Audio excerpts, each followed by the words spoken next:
এইগুলো সব তিন্নির পুজো মার্কেটিং। অবশ্য শুধু মার্কেটিং না, পুজো গিফটও আছে এর মধ্যে।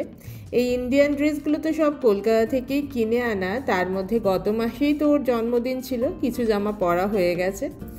এই 3-4টে জামা যেমন এই এখনই কিনে দিয়েছি এখান থেকে।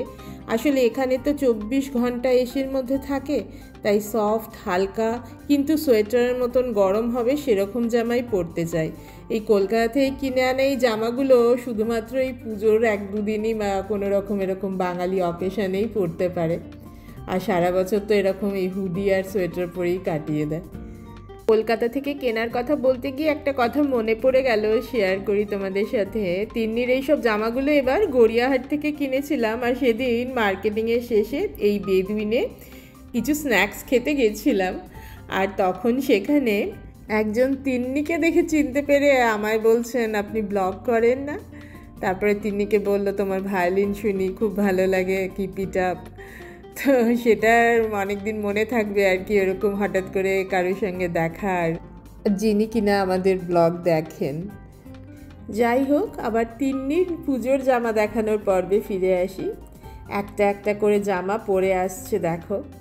আসলে এই উইকেন্ডেই যাব আমরা ঠাকুর দেখতে, তাই কোন জামাটা পরবে, কোন জামাটা প্যাক করব, এই জন্যে সব জামাগুলো বার করেছি। কারণ সেই 2 মাস আগে বাড়ি থেকে কিনে এনেছি, আমি তো নিজেই ভুলেই গেছিলাম কোন জামাটা কেমন দেখতে ছিল।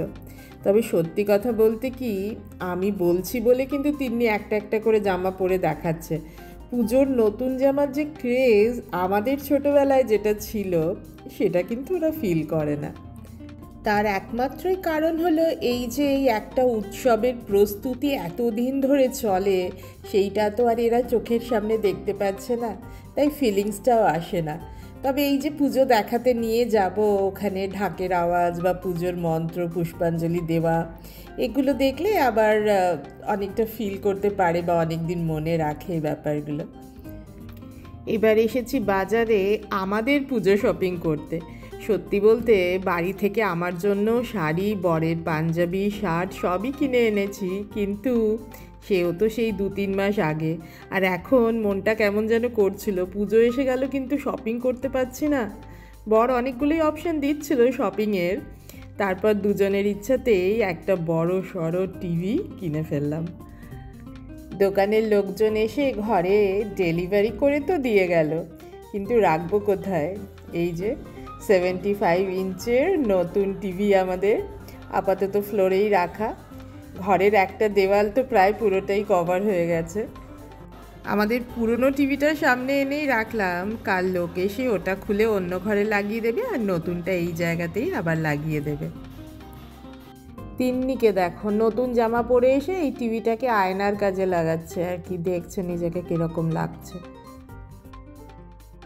এখন আবার বলে কি না আমি টিভিটা ধরতে পারি কিনা দেখি, না না, ওর হাত কুলাবেই না। তো এই ছিল আমাদের পূজা শপিং। তোমাদের শপিং নিশ্চয়ই কমপ্লিট, নাকি এখনও শেষ মুহূর্তের কিছু কেনাকাটি চলছে?